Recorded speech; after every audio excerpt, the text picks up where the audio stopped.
savez, Renoir dit une chose formidable, il dit ou bien un artiste a de l'intérêt, ou bien il n'en a pas. Et il dit, non, non, je dis mal, ou bien, euh, ou bien je l'aime, ou bien je ne l'aime pas. Alors, si je l'aime, c'est un ami. Et n'importe quoi venant d'un ami m'intéresse plus que des choses passionnantes venant de quelqu'un d'indifférent. Alors, voilà comment, au fond, ce qu'on a appelé la politique des auteurs n'est rien d'autre que ça.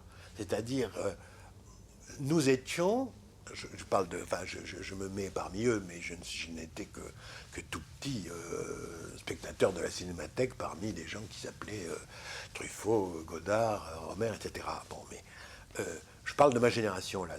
Nous, enfin, et de la génération de grosso modo qui tournait autour de cette espèce de révolution du goût qui a été celle des cahiers à couverture jaune.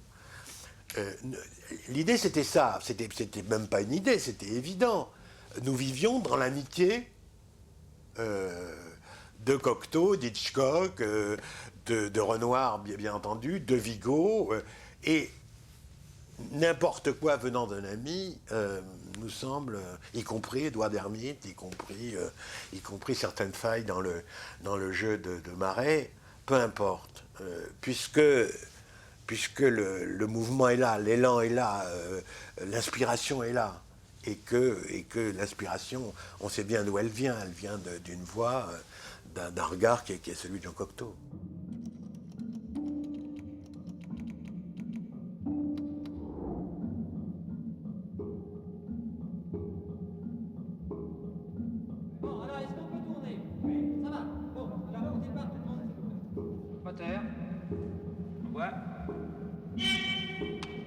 Testament 211, deuxième. Parfait.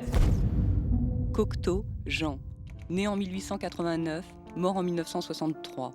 Poète tout d'abord, et puis toujours poète, mais aussi homme de théâtre, de ballet, homme de dessin, de peinture. Devient en 1930, par la grâce d'un film d'avant-garde, Le sang d'un poète, un cinéaste. Célèbre pour le couple légendaire qu'il forma avec Jean Marais, connu du grand public pour au moins 2 films, La Belle et la Bête, 1945, Orphée, 1950. Mais dans l'histoire du cinéma français, dans les mémoires des cinéphiles, Jean Cocteau, ce sont 6 films, réalisés entre 1930 et 1959, des adaptations, scénarii et dialogues pour Jean Delannoy, Robert Bresson ou encore Jean-Pierre Melville. Les surréalistes l'ont détesté, une partie de la critique largement méprisée, le grand public souvent ignoré, mais il s'est trouvé sur le tard des sortes de descendants, les cinéastes de la nouvelle vague. Grâce à eux, son œuvre compte parmi celles que l'on qualifie de cultes. Ses admirateurs font bloc, comme si Jean Cocteau n'était pas de ceux dont l'œuvre appelle autant d'interrogations que d'évidences. Mais il a marqué remarquez, on était peut-être 4 aussi à l'époque avant les cahiers, puis après les cahiers, Romer, Truffaut, Rivette, moi, les autres étaient Et ce qui nous a marqué, c'est ce qu'on a fini par appeler, ce que moi j'appelle maintenant la bande des 4, c'est-à-dire Pagnol, Duras, Guitry et Cocteau. Dans les années 50, pour de jeunes cinéphiles et cinéastes qui aspirent à bouleverser les règles du cinéma classique, Jean Cocteau s'impose comme un père, au moins comme une référence. Toujours à l'affût de la nouveauté, Jean Cocteau a été un homme libre, à l'écart des groupes et des écoles. En lui, il trouve l'incarnation d'un artiste qui a fait de la recherche en cinéma toute sa vie, osant au mépris de la critique toutes sortes de manières d'écrire et de filmer. Le sang d'un poète, son premier film en est la preuve tangible. L'objet est plus que déroutant, tant dans le fond que dans la forme. En 1930, l'âge d'or de Louise Buñuel, critique féroce de la société française, fait scandale, et Julien Duvivier livre son adaptation d'Au bonheur des dames. Marlène Dietrich s'impose avec 2 films de Joseph von Sternberg, L'Ange bleu et Morocco. Le sang d'un poète, c'est assez curieux parce que je ne savais rien, mais rien du cinématographe. Non, ça c'est pas beaucoup plus, mais à l'époque je ne savais rien. Et il a fallu que je l'invente pour mon propre compte. Ce film que j'ai fait de briques et de broc a surtout, le prestigieux film est surtout venu de ce que j'y commettais des fautes. Je ne savais rien, je commettais des fautes. Et comme j'ai monté le film moi-même, je le montais mal. Ce qui fait que le film est lent et que souvent, on dit « Ah, comment a-t-il trouvé ça ?» Surtout, c'est arrivé à New York. Chaplin s'est émerveillé comme ça d'une sorte de travelling que j'avais fait dans les ténèbres. Et c'est parce que je ne savais pas l'existence du travelling. J'avais mis l'acteur sur une planchette et on le tirait avec une ficelle. Et presque toujours, ces fautes m'ont rendu service. Mais revenons légèrement en arrière. À la fin des années 20, Jean Cocteau fréquente le salon d'un couple de mécènes, Marie-Laure et Charles de Noailles. Marie-Laure est fascinée par Jean Cocteau. Lui-même, par essence, est de ceux qui veulent tout essayer. Le couple lui commande, pour 1 million de francs, un dessin animé. Pour des raisons de budget, Cocteau renonce au dessin, réunit une équipe et tourne Le sang d'un poète. Donc Cocteau s'est replié, si on peut dire, c'est pas le bon mot, mais sur un objet cinématographique extrêmement singulier, qui à mes yeux reste son plus beau film. C'est pas un jugement très original, mais je pense que c'est ce qui le définit le mieux au cinéma, qui est une histoire qui raconte l'histoire assez allégorique d'un peintre qui, effaçant un profil justement qu'il a dessiné à la craie, effaçant avec la paume, va voir s'inscrire sur la paume une bouche qui se met à parler et qui va l'entraîner dans une espèce de scénario qu'on peut dire onirique, ou plutôt fantasmatique, qui va l'entraîner dans un hôtel des variétés dramatiques, où il va ouvrir des portes successivement, et ces portes seront autant d'ouverture sur des scènes, oui, oniriques, avec une petite fille accrochée à un plafond, avec un fumeur d'opium, avec un Mexicain qui est fusillé à l'aube, avec tout un tas de scènes. Et bon, je dirais c'est probablement la naissance d'un certain cinéma onirique qui va être porté à son terme par des gens comme Bergman ou Fellini. C'est-à-dire il utilise, je dirais, la dimension spécifiquement onirique du cinéma. C'est une période de sa vie où il a commencé à fumer de l'opium déjà depuis 4-5 ans, depuis la mort de Radiguet. Donc il est, je dirais, presque naturellement dans des états seconds, déconnectés de la réalité logique, et d'où un scénario qu'on ne peut pas appeler un scénario, qui est une sorte d'esquisse, qui sont des propositions de scène.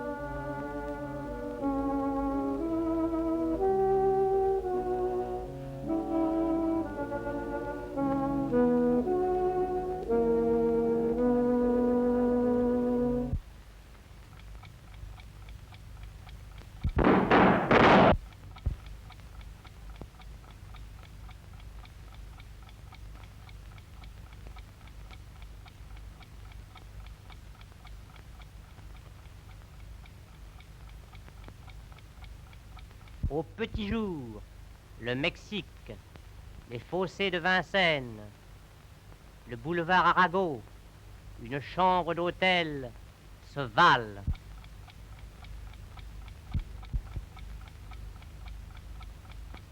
C'est un film incroyablement érotique, Le sang d'un poète, et d'une force incroyable pour l'époque, alors en l'occurrence d'un courage incroyable pour l'époque. Et oui, et puis comment ne pas le suivre à travers ces chambres d'hôtel mystérieuses, comment ne pas le suivre, c'était bon. Aujourd'hui, c'est évident. Comment ne pas le suivre ?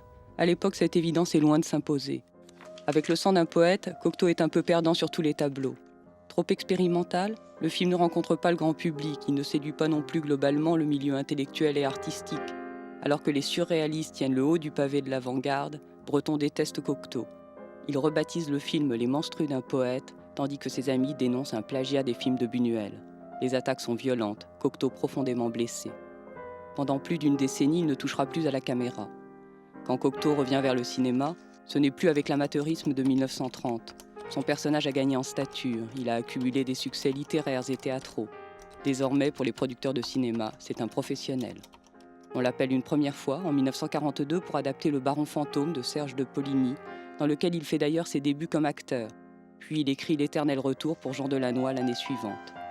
Tant du point de vue de sa vie privée que de son travail cinématographique, il s'est produit, entre Le Sang d'un poète et L'Éternel retour, un événement essentiel, la rencontre en 1937 entre Jean Cocteau et Jean Marais. Il avait écrit le scénario de L'Éternel retour parce que il était furieux des propositions de cinéma qu'on me faisait.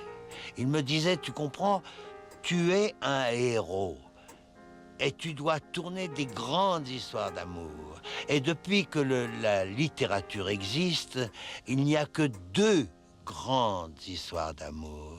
Il y a Roméo et Juliette et Tristan et Isolde. Et c'est tout. Alors, moi, j'ai envie de t'écrire Tristan et Isolde.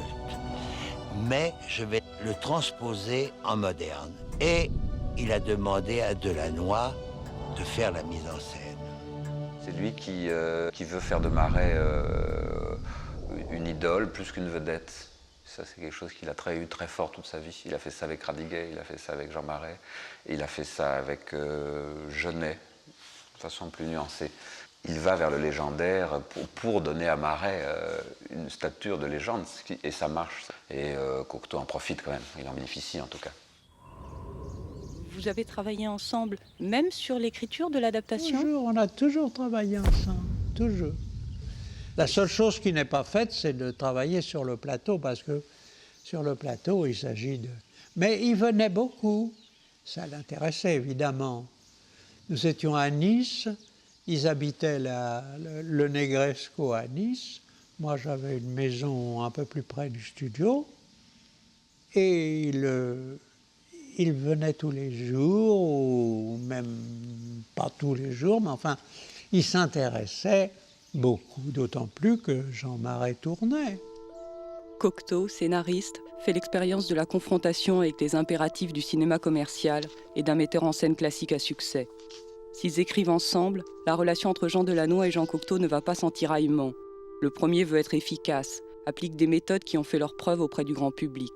Le second a autrement de fantaisie et d'élan créateur. C'est moins le cinéma que la poésie qui l'intéresse. L'expérience servira à Cocteau de leçon. S'il veut faire ses propres films, il lui faut les mettre en scène, être sur le tournage le seul patron. Le ton, le souffle, la petite musique qu'il veut faire entendre au cinéma ne lui appartiennent qu'en propre. En 1944, il écrit pour Jean Marais une adaptation du conte de Madame le Prince de Beaumont, La Belle et la Bête, pour laquelle il peine durant des mois à trouver les moyens d'en monter la production. Mais en août 1945, le tournage commence enfin. 2 amis précieux lui apportent leur talent, Georges Auric pour la musique et Christian Bérard pour les décors et les costumes. Seriez-vous lâche? Je connais vos griffes puissantes. Accrochez-les dans la vie. Défendez-vous. Dressez-vous, rugissez. Effrayez la mort. Belle,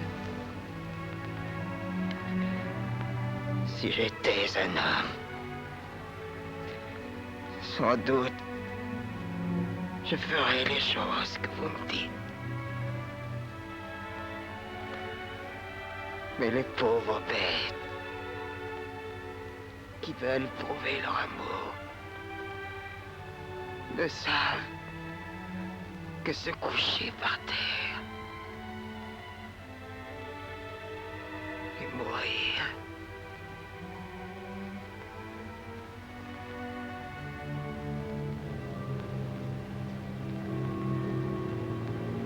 Il cherche encore pour Jean Marais une histoire marquante, quelque chose qui mythifie Marais, en tout cas qui le confirme dans son statut d'un peu plus que de vedette, mais là aussi de très jeune dieu vivant, très jeune homme dieu vivant, parce que c'est vraiment là le transfert est à 100% sur Marais. C'est Marais qui est cette créature à la fois grecque, blonde, dont le physique a un impact énorme sur tout le monde à l'époque, hommes, femmes, homo, hétéro, c'est sans barrière.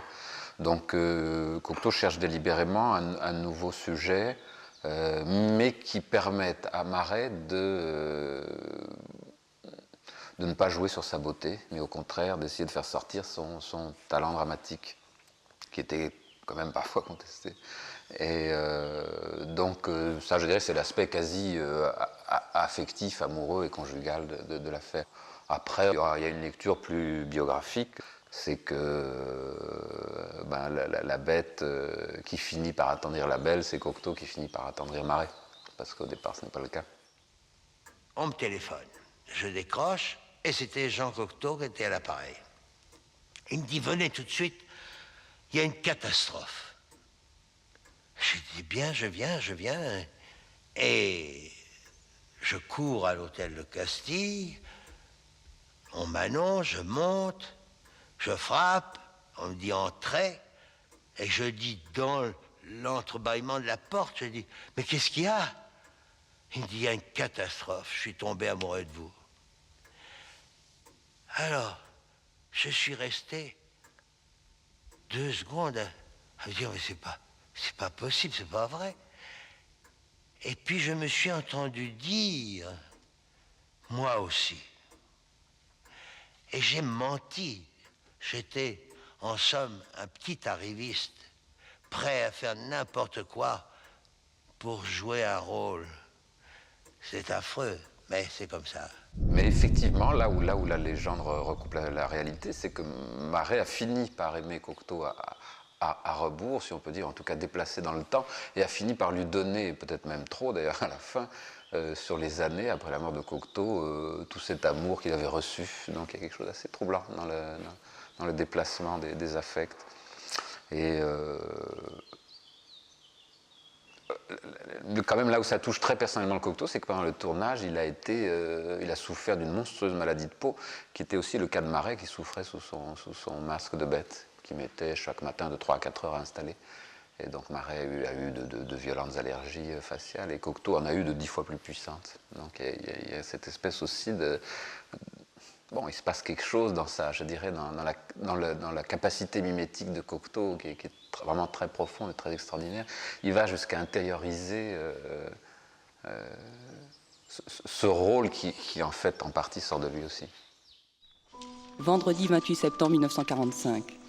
Toute ma figure se prend, couverte de boursouflures, de croûtes, de je ne sais quel sérum acide qui coule et qui me ravage les nerfs.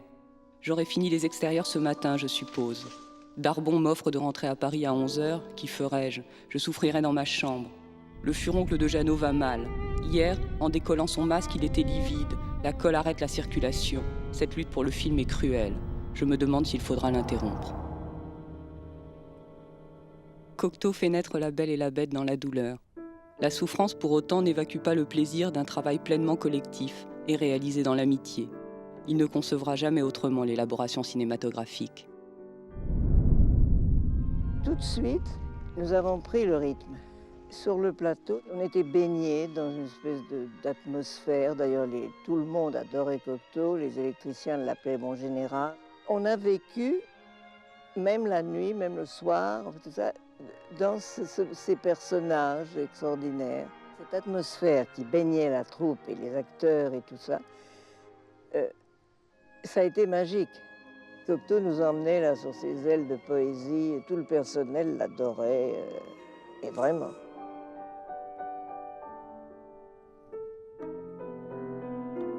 Assisté à la mise en scène technique par René Clément, Cocteau bénéficie en outre de l'aide précieuse d'Henri Alcan, directeur de la photographie, avec lequel il travaille avec précision chaque lumière, chaque cadre.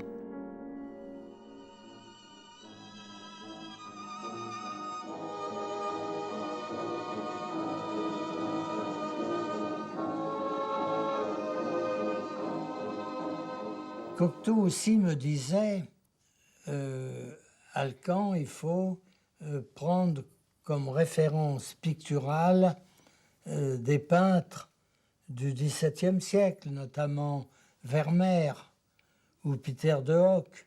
Alors, je me suis penché particulièrement sur l'étude de la lumière chez les peintres. Parce qu'il ne s'agit pas de copier les peintres, mais on peut s'inspirer de la lumière des grands maîtres et essayer de retrouver soi-même comment distribuer la lumière selon le sujet, selon le thème, selon le décor. Voilà mon histoire. Si son sujet est des plus populaires et fédérateurs, ce qui amènera à lui, à la sortie du film et jusqu'à aujourd'hui, un public plus large que jamais, Cocteau réalise un véritable film d'auteur. Sa façon de filmer le conte au plus près de la réalité, tout en apportant sans cesse des effets de décalage de lumière, n'appartient qu'à lui. Par principe, il refuse les effets poétisants qui, selon lui, nuisent à la poésie. Il note, le vendredi 6 octobre, dans son journal de tournage, « Après la projection, je gronde Alcan, dont la manie de tramer et de diffuser me révolte. C'est le genre artiste. Rien ne vaut la sublimation du style documentaire. C'est ce style que je veux obtenir de lui. » Il l'obtient pour l'essentiel. Lumière et obscurité se répondent. Rarement l'esthétique du noir et blanc a été aussi bien utilisée et servie. Le masque de Marais filmé en gros plan, les bras d'hommes en guise de bras de chandelier entrent dans la légende du cinéma du XXe siècle. Au Festival de Cannes où il est présenté, La Belle et la Bête, néanmoins, ne reçoit aucune récompense. Il est seul, il en souffre, il est très peu compris. Quand on réunit les dossiers de presse de ces films, on est effondré. Même La Belle et la Bête a été accueillie par des critiques absolument hallucinantes de bêtises, enfin, et même d'homophobie cachée. Quand Sadoul parle de faisandé à propos de La Belle et la Bête, on sait ce que ça veut dire. Il y a quelque chose qui est clairement de l'homophobie. Puis, bon, il est seul, il en souffre. Il a l'impression d'être considéré comme un cinéaste, comme un poète, et donc comme un cinéaste mondain. Il a pour lui, heureusement pour nous, ah bah tiens, le voilà, lui. Ça, alors là, vraiment, quel cabot, alors ce chien, ce chat. Bon, il a... Attendez, tu descends. Il a pour lui... heureusement pour nous, d'avoir Marais. C'est-à-dire, Marais est une immense vedette depuis la guerre, et grâce à Marais, il peut faire, comme il l'entend, La Belle et la Bête, Les Parents Terribles, Orphée, etc. Mais autrement, je me demande comment il aurait trouvé l'argent pour faire ses films, quoi.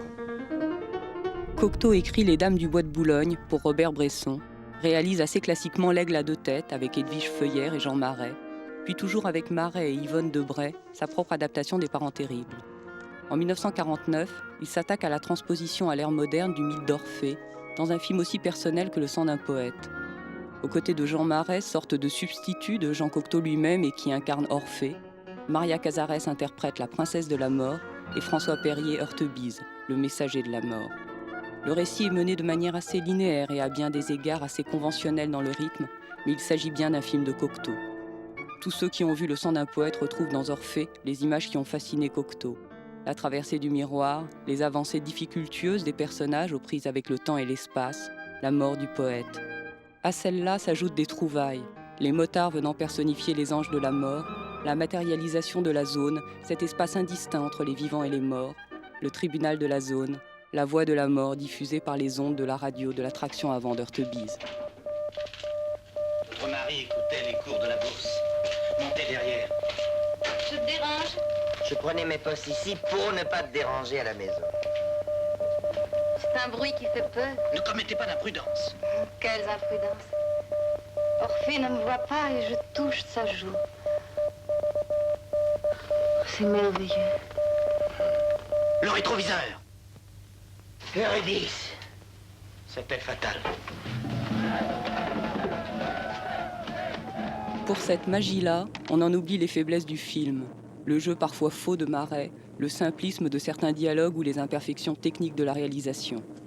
Reste en tout état de cause l'étonnement face au sujet embrassé par le poète. Cette même année 1949, Jacques Tati présente Jour de fête et Jean-Pierre Melville Le silence de la mer. Les amateurs de films américains se régalent devant la charge héroïque de John Ford avec John Wayne. Dans les années 30, Gide dit il y a une véritable oedipémie, parce que tout le monde fait son Oedipe au théâtre. Bon, Giraudoux, Gide, Cocteau, beaucoup de gens tournent autour du mythe, même Artaud, dans plusieurs dimensions. Disons que lui persiste jusqu'au bout, c'est là où il devient étrange, peut-être d'une certaine façon anachronique dans les années 50, c'est qu'il persiste jusqu'au bout à en passer par ce véhicule qui devient quand même un peu étrange dans l'histoire culturelle, disons, le mythe d'Orphée. Bon, Oedipe a été ressuscité par la psychanalyse, donc on peut dire que ça tient, mais Orphée, bon, ça devient un peu plus difficile à lire aujourd'hui, déjà dans les années 50. Mais il y tient, il s'identifie évidemment à Orphée. Je pense que là, il y a toute son identification oui, à l'homme-dieu, quoi. Orphée, c'est l'homme-dieu, c'est le poète qui enchante les... Dans la mythologie grecque, Orphée séduit les lions, fait chanter les oiseaux, fait plier les arbres, hommes, femmes le suivent et l'écoutent et sont envoûtés par son verbe. Donc il y a évidemment là l'image très très naïve de ce que Cocteau souhaite être pour les autres. Donc je dirais que c'est ça qui l'intéresse beaucoup dans les mythes, c'est cette capacité qu'ont certaines personnes d'incarner un au-delà du prosaïsme, de la vie obligée, de la vie subie. D'abord les mains.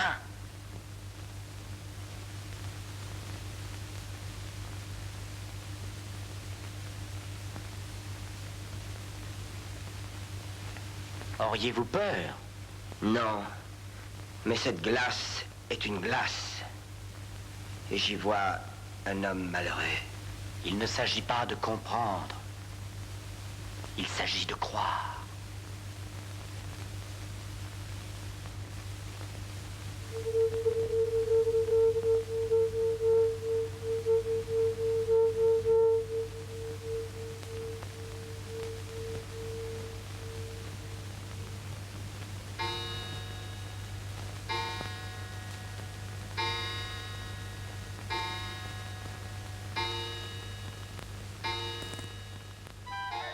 Pour le tournage d'Orphée, Jean Cocteau a choisi comme assistant un garçon qu'il a rencontré grâce à Robert Bresson sur le film Les Dames du Bois de Boulogne, Claude Pinoteau. Il laissait peu de place à l'improvisation. Les scénarios étaient très écrits, mais naturellement, il n'y avait pas les moyens expliqués de les faire. Il y avait, bon, il disait que tout d'un coup, Jean Marais se présentait devant le tribunal en traversant la glace. Bon, point final, débrouillez-vous. Bon, et on avait donc des propositions à lui faire pour que ces apparitions aient lieu, avec de différentes manières.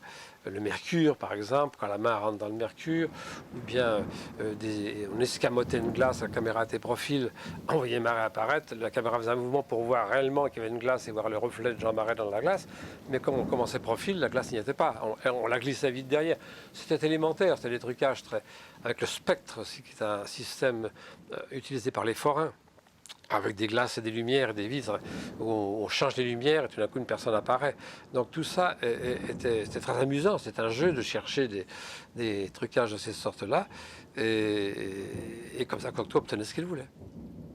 Parce que les trucages qui étaient très, très Cocteau, très personnels, n'étaient pas ceux de ramener la manivelle en arrière pour faire apparaître quelqu'un. Ça, c'était des choses élémentaires qu'on pratiquait dans le cinéma muet il y a très longtemps. Mais par exemple, il avait une scène où Jean Marais, Orphée, marchait difficilement le long d'une rue, comme ça, le long d'un mur, et avec beaucoup de peine, mais de manière très belle. Et il arrivait au coin d'une rue, et tout d'un coup, il était aspiré, il disparaissait, emporté, comme par un souffle extraordinaire. Bien, pour tourner ça, Cocteau a eu l'idée de faire au studio Franqueur un décor à plat. C'est-à-dire que le décor était la rue, au lieu d'être verticale, elle était à plat, avec des fenêtres. Il y avait des cascadeurs qui étaient assis comme des vieilles dames qui tricotaient, mais qui en fait étaient dans une position assez difficile, parce que par les trous des fenêtres, on voyait d'autres maisons derrière, et qui étaient des photos, enfin d'immenses photos agrandies qui étaient collées à plat sur le sol même du studio Franqueur. Et la caméra, elle, était sur les chariots qui desservaient les passerelles pour les projecteurs, sur lesquels on avait mis la caméra était verticale. Donc Jean Marais était à plat ventre sur le décor et donnait l'illusion de marcher difficilement, parce que la position de reptation horizontale naturellement donnait ce côté insolite, cette démarche étrange qui plaisait. Et par ailleurs, quand il arrivait au coin de la rue, évidemment, la pesanteur étant là, nous avions mis de la paille et du foin dans la piscine du studio, et dès qu'il tournait le coin, il tombait évidemment, et ça donnait cette impression.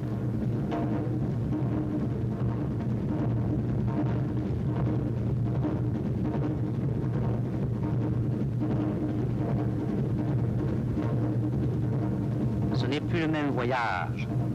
L'Orthebise conduit Orphée où il ne devait pas le conduire. Nous sommes loin de sa belle démarche immobile. Orphée et son guide se traînent, tour à tour empêchés et emportés par un grand souffle inexplicable.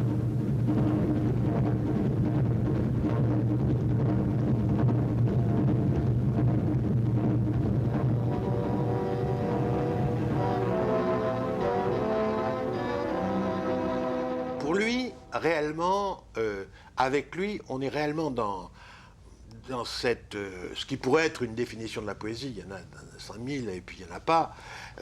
Mais le rapport entre le trivial et le sublime, chez lui, est toujours présent. Voilà. Que ce soit dans La Belle et la Bête, que ce soit dans Orphée, que ce soit dans Le sang d'un poète. Le trivial, c'est-à-dire la réalité la plus quotidienne, et la cuisine, enfin l'appartement d'Orphée, cette femme qui est vraiment une femme très très quotidienne, le fait même qu'il ait pris des acteurs continuellement qui sont des acteurs vrais, qui jouent vrai, comme François Périer par exemple dans Orphée, fait que la poésie devient plus forte du fait qu'elle a ce support quotidien, réel, permanent. C'est-à-dire, bon, on parlait des trucages, mais l'un des plus beaux que je connaisse, c'est celui de la zone, précisément, où François Périer avance tout naturellement, sur une sorte de... sans même faire de pas, autant que je me souvienne, alors que Jean Marais se débat avec une espèce de difficulté. Et voilà, ce rapport des deux devient magnifique. Et ce qu'ils se disent à ce moment-là est incroyablement beau, tout simplement beau. J'ai peine à vous suivre. On dirait que vous marchez immobile. Moi, c'est autre chose.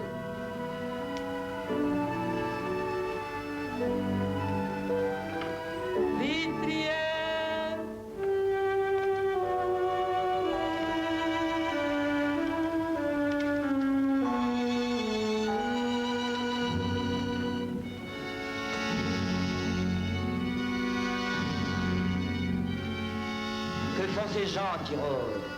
Est-ce qu'ils vivent? Ils le croient. Rien n'est plus tenace que la déformation professionnelle. Nous allons loin. Les mots que vous employez n'ont pas de sens chez nous. Il ne fait pas de vent. Pourquoi avez-vous l'air d'avancer contre le vent? Pourquoi? Toujours pourquoi? Ne me posez plus de questions. Marchez. Jean Cocteau est en train de mixer Orphée quand débute le tournage dirigé par Jean-Pierre Melville de l'adaptation de sa pièce Les Enfants Terribles. 2 acteurs débutants jouent les rôles principaux. Le garçon, Édouard Dermite, a déjà joué dans Orphée le rôle de Ségeste. Pour les proches, Marais et Jeannot, Édouard sera Doudou. Amant de Cocteau depuis 1947, il en sera bientôt le fils adoptif. La sœur d'Édouard Dermite dans le film sera la jeune Nicole Stéphane, découverte par Jean-Pierre Melville et mise en scène par lui-même dans Le Silence de la mer. Même si ce n'est pas pour les mêmes raisons, Jean Cocteau fait comme avec l'Éternel Retour l'expérience de la difficulté à laisser réaliser son scénario par un autre, tandis que Jean-Pierre Melville prend conscience de celle qui consiste à vouloir s'affranchir de la tutelle d'un Cocteau, volontiers envahissant. Il faut préciser que par contrat, Cocteau a contraint le metteur en scène à engager dans le rôle principal un Édouard Dermite, qu'il veut lancer comme il a aidé à la carrière de Jean Marais, alors que rien n'indiquera jamais que Dermite ait été véritablement fait pour le métier d'acteur. Je sentais que, de temps en temps, Jean-Pierre était très dur avec Doudou. Mais je ne comprenais pas pourquoi. On ne savait pas du tout l'histoire du contrat, on ne savait rien de tout ça. Mais quand effectivement Jean Cocteau venait, d'abord on était tous ravis, tout le monde l'adorait. En plus de ça, on dînait ensemble, c'était un break formidable. Et effectivement, l'atmosphère était plus agréable parce que Doudou se sentait plus à l'aise que Jean Cocteau était là, c'est évident. mais ça créait un sorte, disons, malaise, c'est le mot. Un malaise. Ceci étant dit, un jour, Jean-Pierre Melville était malade. Il a été remplacé par Jean Cocteau toute la journée. Donc on a été dirigés, nous avons été dirigés par Jean Cocteau. C'était la séquence au bord de la mer. Vous n'avez même pas regardé la mer. Ben quoi, la mer, c'est la mer. Puis occupez-vous de ce qui vous regarde. Je ne coucherai pas dans une salle de bain. Tu ne prétends pas coucher encore dans ma chambre? Coucher dans la chambre, Elisabeth, et je coucherai dans la salle de bain. Il ne reste que cette chambre, tous les hôtels sont complets. Tu veux me la coller dans ma chambre? Couche où tu veux, je ne coucherai pas dans une salle de bain. Enfin, une salle de bain, c'est pour prendre des bains. Tu restes, tu vas sortir, je vais prendre mon bain. Mais c'est mon bain, c'est moi qui l'ai fait couler. Calmez-vous. Ah, vous en avez du bol. Monsieur veut que je couche dans une salle de bain et prendre mon bain. C'est le camp. Boulco. Non. Non, je te sors. Faut me laisser tranquille. Que ça, vous la grandeur d'art. Du reste, j'entre dans le bain. Bien, j'y entrerai avant toi.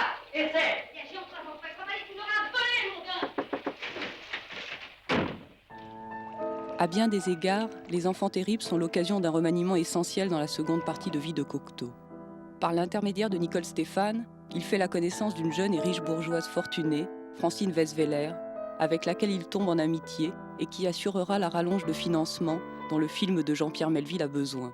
À compter de leur rencontre, Jean Cocteau s'installera, presque jusqu'à sa mort et durant de longues périodes, dans sa maison de Santos-au-Spire, au-dessus de Saint-Jean-Cap-Ferrat. Francine Weisweller a une fille, Carole. Moi, j'ai toujours vu Cocteau que travailler. Je veux dire, le travail était... Bon, il y avait des vacances, mais les vacances, au fond, c'était pour nous, c'était jamais pour lui.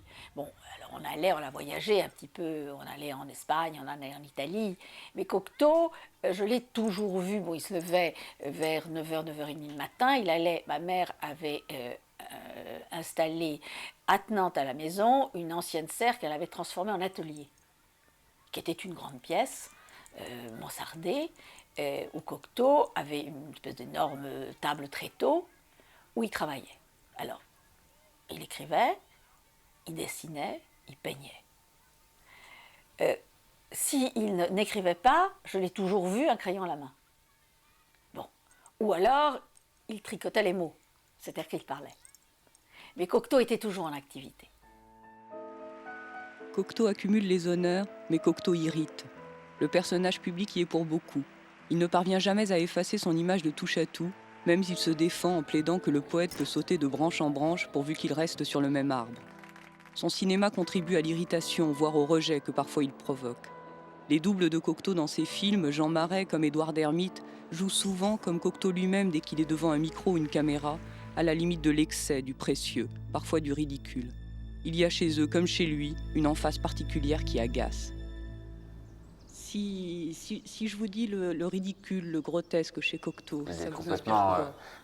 Il est complètement assumé, il est complètement, on peut dire à la fois conscient, et forcément il lui échappe aussi, mais je veux dire, Cocteau a assez vite, à partir d'Orphée la pièce, en 24-25, vu qu'il pouvait créer des réactions, ça part un temps ridicule. Hein, c'était quelque chose qu'il a...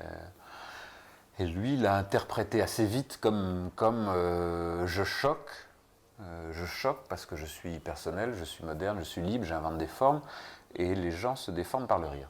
Donc ça a une interprétation qu'on pourrait dire mi-psychanalytique, qui existe aussi dans les mythes grecs, hein, où les gens peuvent rire aussi par défense. Donc il considère que c'est l'effet très particulier, l'effet novateur très particulier, qui est sanctionné parfois par un rire défensif. Les gens rient parce qu'ils n'osent pas se laisser précisément aller à une forme d'inconscient qui les rendrait réceptibles à l'au-delà, au rêve, à la mort, à l'inconnu, à l'invisible, ce qu'il appelle l'invisible, qui pour lui occupe 89% de la matière céleste, le visible n'étant qu'à peine 1%. Donc il persiste, et il dit je suis ridicule, mais c'est ça qui est intéressant. Donc ce qui fait que le ridicule du Testament d'Orphée, ou même d'Orphée, qui est très flagrant je crois, il est délibérément assumé par Cocteau. C'est un jeu risqué, on peut dire, mais lui le sait. Jean Cocteau a eu le plus grand mal à monter la production du Testament d'Orphée. Son dernier film, Orphée, n'a pas été un échec commercial total, mais ce cinéma, qui reste un cinéma de recherche, déroute les producteurs. Le scénario du Testament d'Orphée, composé de séquences déstructurées et sans trame narrative évidente, n'est pas fait pour les rassurer. Cocteau ne trouve pas de financement. Claude Pinoteau, qui le soutient dans sa recherche, se heurte à des murs. Francine Weisweller, l'amie fidèle de Santos Spire, propose son aide, et c'est finalement de manière inattendue d'un jeune cinéaste que va venir le salut final. En 1959, François Truffaut a obtenu à Cannes le Grand Prix de la mise en scène pour Les 400 coups, que Cocteau, ancien président du festival, a largement contribué à promouvoir. Truffaut propose à Cocteau l'argent qu'il va recevoir au titre de l'aide à l'exploitation sur les ventes à l'étranger de son film. Le budget est réuni.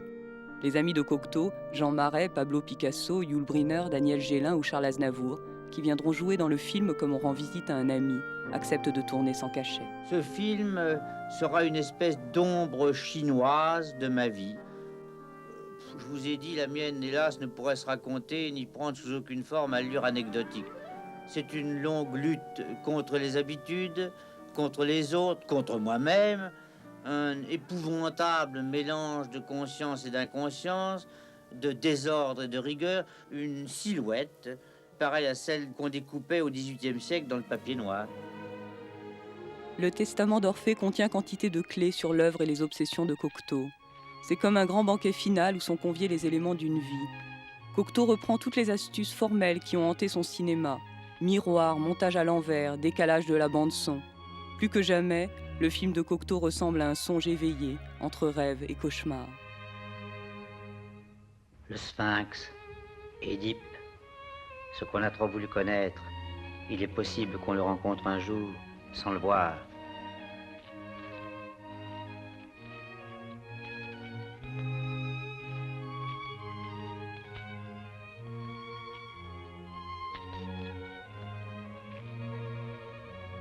J'avais été surpris quand j'ai lu le scénario, parce que, en effet, il orchestrait, c'est-à-dire qu'il y mettait un peu toute sa mythologie à lui. C'est-à-dire qu'on pensait tout d'un coup d'un avocat qui était Maître Torres, qui faisait l'instituteur au tableau, et puis on pensait tout d'un coup à la reconstitution d'un hibiscus en tournant à l'envers, et puis on pensait ensuite à Édipe Roi avec l'arrivée, puis il y avait aussi le devin Tirésias, de qui on tirait les énigmes, etc.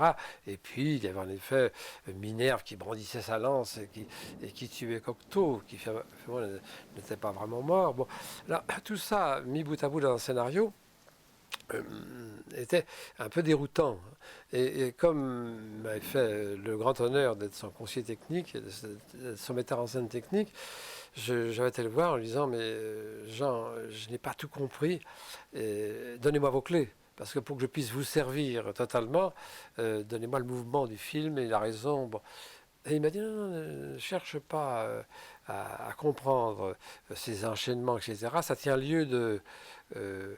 comment disait-il, d'une construction comme si ça appartenait à son mystère. Mais il a dit en tout cas, sois rassuré, si tu ne comprends pas maintenant, tu comprendras quand le film va sortir. Tu liras la presse et ils diront les intentions que nous avons eues. Ce qui a été le cas d'ailleurs.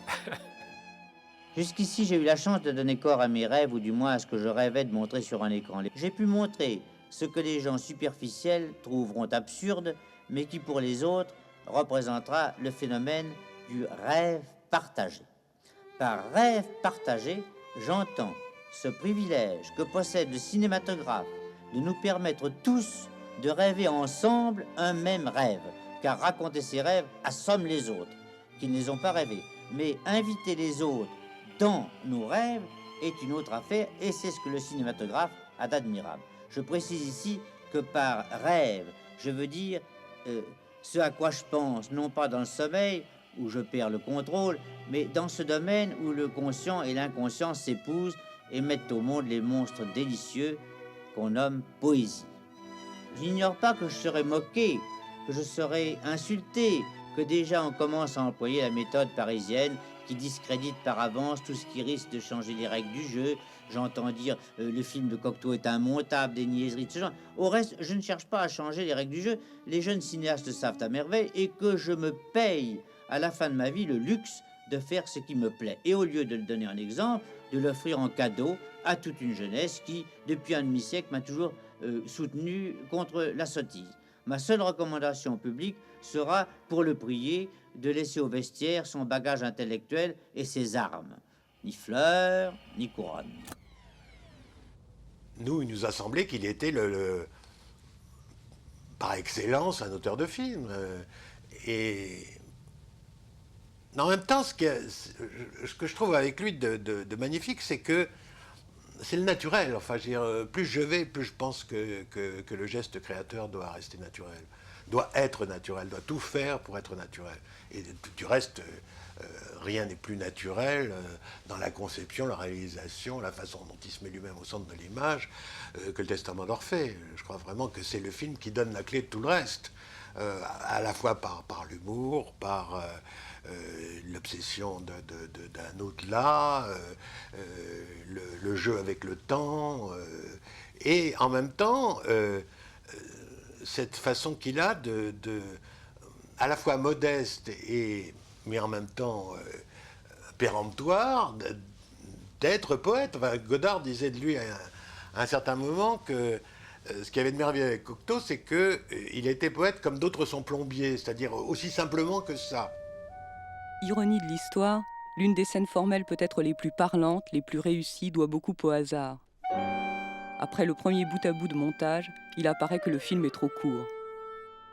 Je crois que dans la nuit, Jean Cocteau avait réécrit les scènes.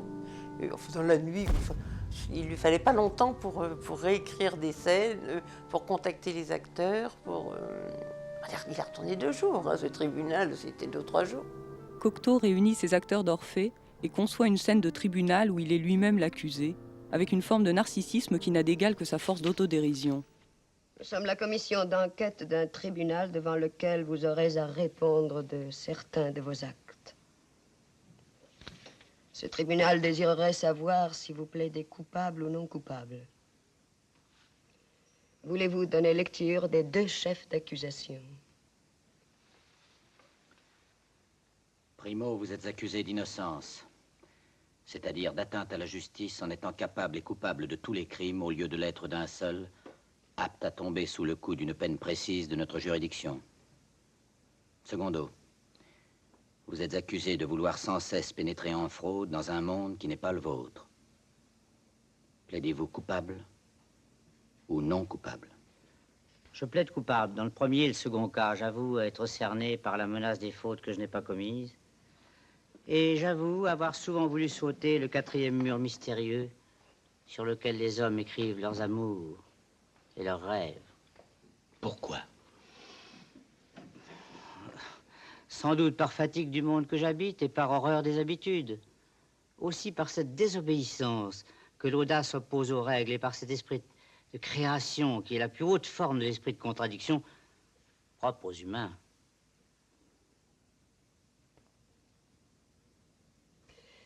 Si je ne me trompe, vous faites de la désobéissance un sacerdoce. Sans elle, que feraient les enfants, les héros, les artistes?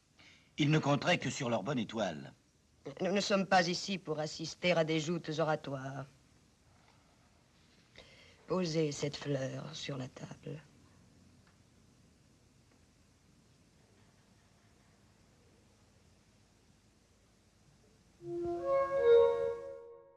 Le Testament d'Orphée, tout hétéroclite qu'il est incontestablement un aboutissement de la démarche cinématographique de Cocteau. Il parvient à retrouver une liberté de création aussi totale que dans Le sang d'un poète, et d'ailleurs pour le profane, sans doute aussi obscure. Mais désormais, le poète fait corps avec son sujet, devient sa propre poésie, puisque Cocteau incarne lui-même dans son dernier film, sans l'écran d'un acteur, sans détour, son propre sujet, son propre personnage. Enfin, il joue son rôle. Ce qui m'a le plus frappé, c'est ses rapports avec la mort, le poète et la mort. Et je trouve que c'était extraordinaire parce que c'était finalement plus ou moins la fin de sa vie. Et ce regard sur la mort, c'est tellement rare. Et il est mort comme ça. Son deuxième infarctus, il est mort comme il voulait mourir. Cette approche, et je peux le dire maintenant parce que je suis à un âge où je peux disparaître très rapidement, et le fait de lire, d'avoir connu Jean Cocteau, et d'avoir lu, bien entendu, et j'ai aussi une passion pour la musique. Et la musique a bien connu Jean Cocteau, bien entendu, Stravinsky, les fameux 6. Donc tout ça est très présent. Maintenant je vous parle, c'est pas parce que vous me parlez de Jean Cocteau, tout ça me revient et est très présent en moi actuellement. Le Testament d'Orphée, c'est un film qui vous a beaucoup touché. Beaucoup. Tous les films de Jean Cocteau. Et l'amour, la passion d'Yvonne Debray, la mère dans Les Parents terribles, la passion d'Élisabeth pour son frère, la passion, personne n'a parlé de la passion aussi bien que Jean Cocteau. C'est admirable. Et puis, la difficulté d'être, enfin bon, il faut relire Cocteau, il faut voir tous ses films, Et je le dis avec une sincérité totale, pas du tout... je ne fais pas un numéro, loin de là. Il le sait d'ailleurs, il le sait. Je sens qu'il le sait. Faites semblant de pleurer, mes amis, puisque les poètes ne font que semblant d'être morts.